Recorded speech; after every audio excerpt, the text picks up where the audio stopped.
अस्सलाम वालेकुम एवरीवन। आज के सबक का नाम है वॉलीबॉल।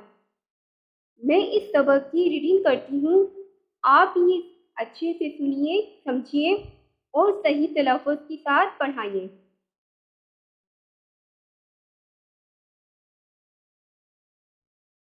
तो जैसा कि इस पिक्चर में दिखाया गया है, ये लोग क्या कर रहे हैं? खेल रहे हैं बॉल से, ठीक है। तो इस बारे में ये सबक है। अब मैं पढ़ना स्टार्ट करती हूँ। असर का वक्त होते ही गांव के कुछ लोगों ने स्कूल का रुख किया। इनमें जवान भी हैं, बच्चे भी और बूढ़े भी। ये सब लोग वॉलीबॉल के शौकीन हैं। जवान खेलेंगे और बूढ़े और बच्चे ग्राउंड के किनारे बैठकर खेल देखेंगे। लीजिए, सब स्कूल के अहाते में जमा हो गए। मैदान को दरमियान में चूने की लाइनों से 2 हिस्सों में तकसीम किया गया है। हर हिस्से को कोर्ट कहते हैं, जिसके मैदान 2 खंभों पर एक नेट बंधा हुआ है। नेट के नीचे खंभों के दरमियान एक और चूने की लाइन लगी हुई है, जो ग्राउंड को 2 बराबर हिस्सों में तकसीम करती है।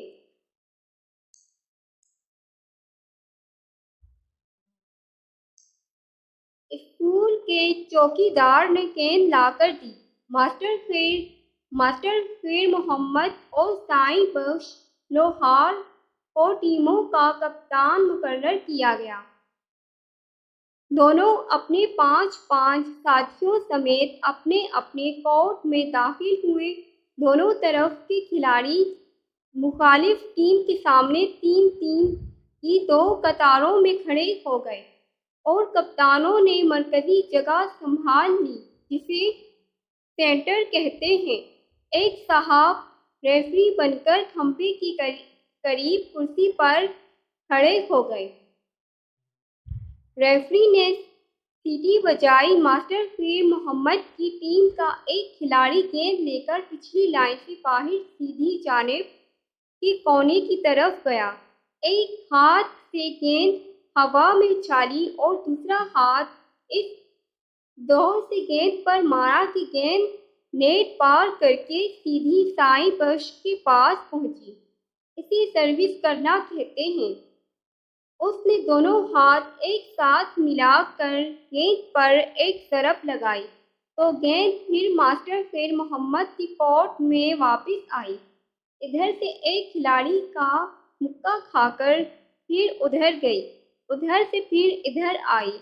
अब 12 की 12 खिलाड़ियों की नजरें गेंद पर जमी हुई थी और गेंद इधर से उधर और उधर से इधर आ जा रही थी। हर खिलाड़ी की यही कोशिश थी कि इस दौर से शॉट मारा जाए कि गेंद पलटकर ना आ सके।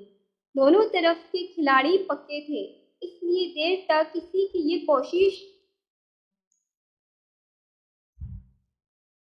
ये कोशिश कामयाब ना हो सकी और गेंद इधर से उधर और उधर से इधर चक्कर लगाती रही।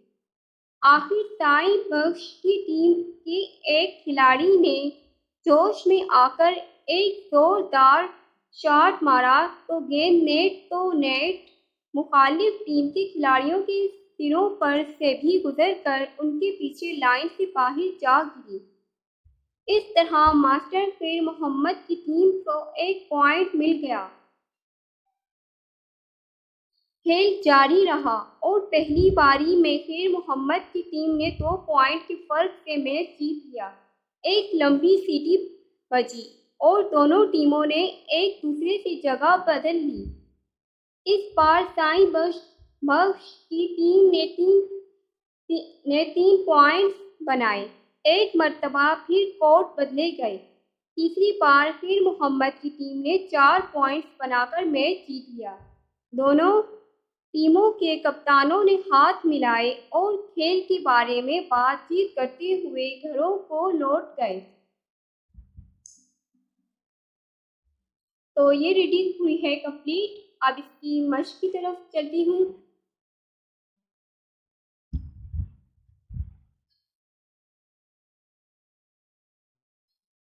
तो आपने पहले तो मैं ये बता दूँ कि ये जो रीडिंग पढ़ी है हमने, आपने ये रीडिंग करवा के बच्चों को, उनसे रीडिंग करवा के फिर इसके बारे में एक्सप्लेन करना है, उनको बताना है इस रीडिंग के बारे में, इसमें क्या लिखा है। फिर आपने बच्चों से पूछना है ताकि वो इन सवालों के जवाब दे सकें, ताकि उनकी माइंड में बैठ जाए।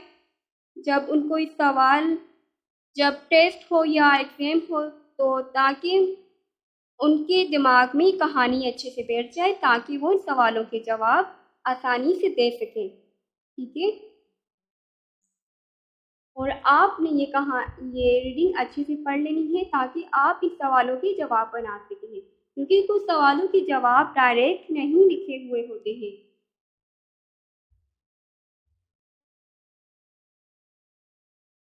पहला सवाल है, वॉलीबॉल की टीम में कितने खिलाड़ी होते हैं?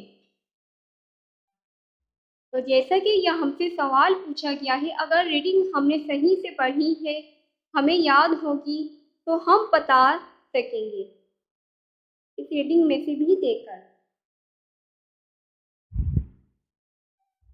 अब दूसरा सवाल है, सर्विस किसे कहते हैं? इसी तरह से ये सवाल पूछे गए हैं, जैसा कि रेफरी किसे कहते हैं। जैसा कि इस रीडिंग में जो कुछ लिखा है ना, जिन चीज़ों के बारे में, उनसे रिलेटेड ये सवाल पूछे गए हैं। इसीलिए हम जो रीडिंग पढ़ते हैं, इसलिए ये रीडिंग अच्छे से समझ के पढ़नी चाहिए, अच्छे से समझ भी लेना चाहिए पढ़ने के बाद, ताकि इन सवालों के जवाब हम बना सकें। अब अगला सवाल है, खेल के बाद खिलाड़ियों ने क्या किया? जैसा कि अब ये डायरेक्ट नहीं, जैसे कि इसका सवाल यहाँ पे भी मिल सकता है।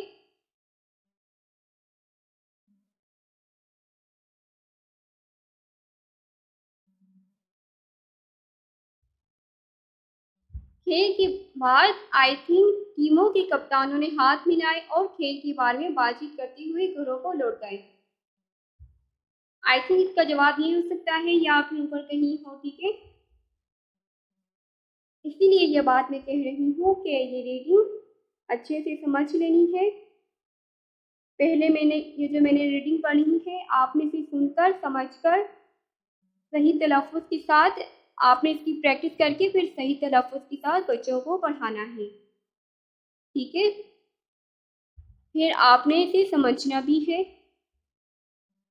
और बच्चों को भी समझाना है, ताकि इनके सवालों के जवाब दे सकें। अब अगला सवाल है, इन लफ्ज़ों की जमा लिखिए। जैसे कि एक मिसाल दी गई है, खिलाड़ी, खिलाड़ियों। इसी तरह से हमने लिखनी है जमा, जैसे कि खिलाड़ी का खिलाड़ियों लिखा है। अब हमने इसी तरह से इनकी जमा लिखनी है। टीम, टीमों, जैसे कि यहाँ पे लिखा था खिलाड़ियों, तो इसका होगा टीमों। घर, घरों। मस्जिद, मसाजिद होगा, लेकिन मस्जिदों भी लिख सकते हैं, क्योंकि इसमें इस तरह से कहा गया है। मस्जिद की मसाजिद होती है जमा। नमाजी, नमाजियों। शहर, शहरों। मकाम, कायों शायद। गेंद, गेंदों। मैदान, मैदानों। अब तीसरा सवाल है, इन अल्फाज के उलट मतदात लिखिए। जैसे कि इसका मतलब यहाँ लिखा है मतदात यानी उलट। ये जो नीचे अल्फाज लिखे हैं, इनके हमने मतदात लिखने हैं यानी उलट। जैसे कि यहाँ पे लिखा है जीत, तो जीत का क्या होगा उलट? हार। जीत का हार। मैं आपको ये लिखने का तरीका समझा देती हूँ। एक लाइन खींचनी है, इधर बीच में लिखना है अल्फाज और दूसरे साइड लिखना है मतदात। उनके नीचे ये सारे वर्ड आपने लिख लेने हैं लाइन पे। ठीक है। एक एक लाइन छोड़कर जीत, शाम, दिन, मर्द, कामयाबी, सच, बुलंद। ठीक है, ये लिख के फिर इनके बराबर में इनका इनकी मदद लिखनी है जो मैं बता रही हूँ आपको। इनके बराबर में आपने लिखना है, जीत के बराबर में लिख देना है हार। जीत की लड़ क्या है? हार। शाम क्या होगा? आई थिंक दिन। रात नहीं, दिन होगा। और ये है दिन, रात। मर्द, औरत। मर्द के बराबर में लिख देना है औरत। कामयाबी, नाकामी। ठीक है, कामयाबी के बराबर में लिख देना है नाकामी। सच, झूठ। बुलंद, इसका होगा बुलंद का, ये आई थिंक मुझे याद नहीं आ रहा बुलंद का क्या है।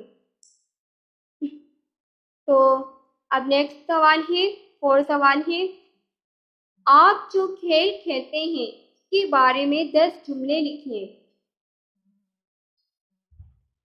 तो पहले आपने इसका इजी तरीका यही है कि आपने बच्चों से पूछना है आप कौन सी खेल खेलते हैं। तो बच्चे बताएंगे, फिर आपने बच्चों से कहना है कि वो इसके बारे में 10 जुमले लिखें। जैसे कि अगर वो कहें कि हम क्रिकेट खेलते हैं तो फिर क्रिकेट के बारे में उनसे कहना है कि 10 जुमले लिखें क्रिकेट के बारे में। ठीक है, इस खेल के बारे में 10 जुमले लिख लेने हैं कि ये खेल कैसे खेलते हैं, क्या है वगैरह। ठीक है, इसके बारे में कोई भी 10 जुमले लिख लेने हैं, या फिर आपने कोई एक खेल डिसाइड कर लेना है, फिर उसके 10 जुमले लिख देने हैं। अब 5वां सवाल है, जुमलों को हम या आप लिखकर मुकम्मल कीजिए। ये जुमले हैं, इनके बीच में स्पेस दी गई है, यहाँ से हम या आप ये वर्ड मिस हैं। ठीक है, ये हमने जुमले पढ़ के इनका अंदाज़ा लगाकर हमने इनमें हम या आप लिखना है। तो चले पढ़ते हैं। उमेर मेरा दोस्त है। देश, दोनों एक जमात में पढ़ते हैं। तो इसमें क्या आएगा? फिर दोनों के साथ क्या लगना चाहिए? हम। ये जो लिखा है ना, हम, यहाँ पर लिख देना है। उमेर मेरा दोस्त है, हम दोनों एक जमात में पढ़ते हैं। ये जो लिखा है ना, हम, ये लिख देना है हम। अब दूसरा जुमला है, टीचर ने कहा देश घर से नज़म याद करके आए। तो इसमें आएगा आप। ये जो लिखा है आप, यहाँ पर लिख देना है। टीचर ने कहा आप घर से नज़म याद करके आए। अब तीसरा जुमला है, देश ने दूसरे दिन वो नज़म सुनाई।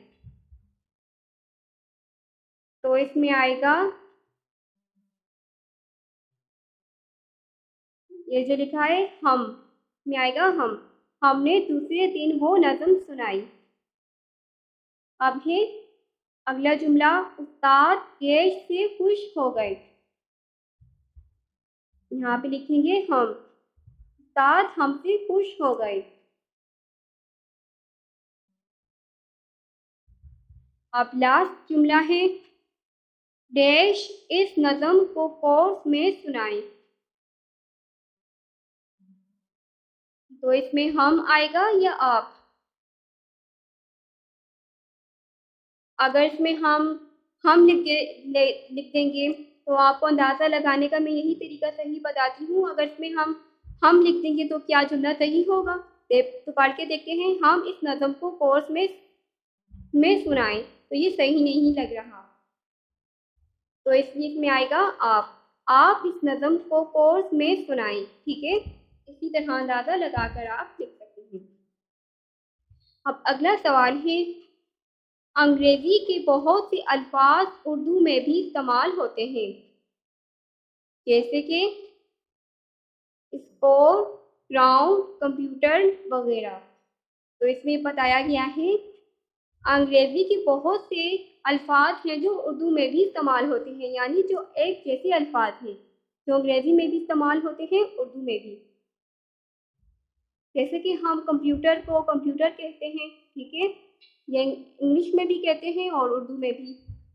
इसी तरह स्कोर, ग्राउंड, ये जो जितने भी नाम हैं, इसके अलावा भी बहुत से नाम हैं, देखा है ना, वगैरह, यानी और भी बहुत से नाम हैं जिन नामों को इंग्लिश और उर्दू में एक ही नाम इस्तेमाल किया जाता है। अब यहाँ लिखा है आप इस सबक में से ऐसे कम से कम 5 अल्फाज तलाश करके लिखें। तो जैसे कि ये हमें बताया गया था ना, तो अब इसमें कहा गया है आपने सबक में से तलाश करके कम से कम 5 ऐसे अल्फाज तलाश करके आपने यहाँ पर लिखने हैं, जैसे कि 1 2 3 4 5। तो ये 5 स्पेसिस दी गई हैं, यहाँ पर 5 नाम लिखने हैं, किसी तलाश करके। तो चलिए मैं कुछ गाइड कर देती हूँ।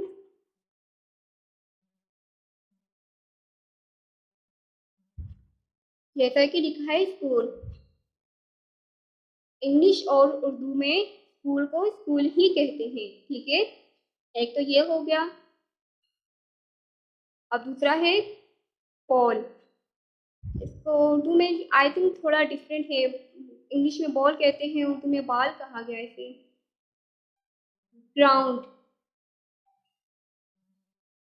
यहाँ पर उर्दू में तो मैदान कहते हैं, इसमें ग्राउंड लिखा है, तरह से हो सकते हैं।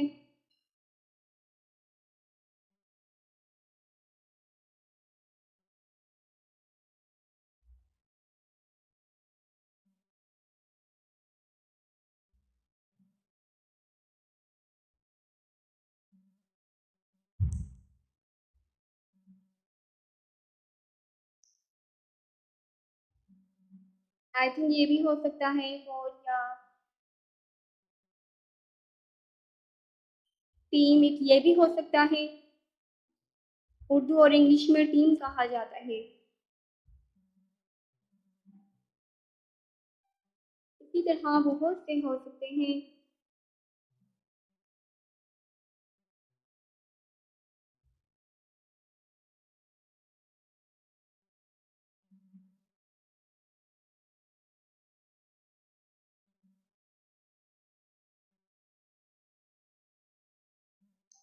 और एक ये वर्ड है पॉइंट, ये इंग्लिश और उर्दू में यूज हुआ है यहाँ पर।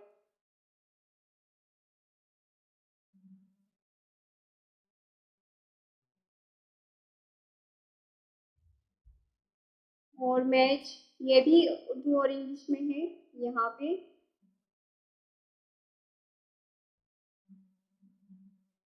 यहाँ पर भी इंग्लिश का वर्ड यूज हुआ है ग्राउंड, ठीक है। इस तरह के बहुत से वर्ड हैं जो यूज हुए हैं, आपने देख लेना है। अगर मैं देखकर आपको सही से नहीं बताती हूँ तो वीडियो थोड़ी लंबी हो जाएगी, मैंने इसलिए जल्दी जल्दी में आपको बता दिया है, कुछ भी आपने देख लेना है।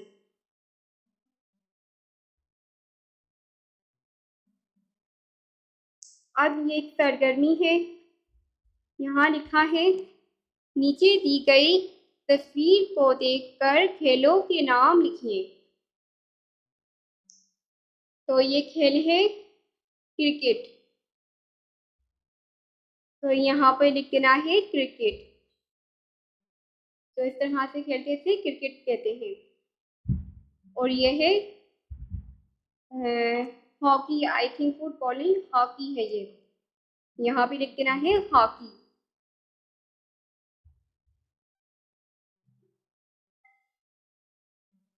और ये मेरे समझ में नहीं आ रहा, आई थिंक आपने ये, अगर आपको पता हो तो आपने ये अंदाज़ा लगा के आपने यहाँ पे लिख देना है। ये हॉकी है, यहाँ पे लिख देना है। और ये क्या है खेल, क्रिकेट, यहाँ पे क्रिकेट लिख देना है पिक्स में से देखकर। तो चलें, ये वीडियो हुई है कंप्लीट। मैंने इस सबक की रीडिंग सुनाई है और इसकी मश्क गाइड की है। अगर वीडियो पसंद आए तो प्लीज़ आप वीडियो को लाइक करें और आप हमारे चैनल नॉलेज एजुकेशन को सब्सक्राइब करें। मिलते हैं नेक्स्ट वीडियो में, तब तक के लिए खुदा हाफिज़।